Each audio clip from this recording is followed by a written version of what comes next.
বন্ধুরা, আমাদের অন্নপূর্ণা ভান্ডারের টাকা যারা পাওনি, ঠিক আছে, তা আমাদের মুখ্যমন্ত্রী বলছে কবে থেকে টাকা ঢুকাবে অ্যাকাউন্টে। তা নিচের ভিডিওটা দেখো, দেখে প্রচন্ড শেয়ার করে দিবা যেন নতুন বন্ধুরা সব দেখে।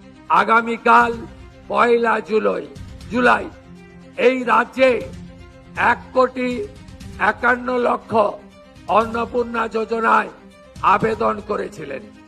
আমরা স্কুটিনি করে প্রায় 1,20,00,000 বেশি দিদি আর বোনের নামকে আমরা নথিভুক্ত করতে পেরেছি।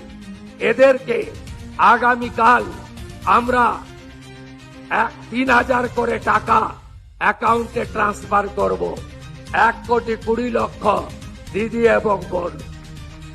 এর মধ্যে আপনারা শুনলে খুশি হবেন, 5 লক্ষ আমাদের আদিবাসী দিদি এবং বোন আছে। 5 লক্ষ তারা আগামীকাল 3,000 টাকা অ্যাকাউন্টে পাবেন।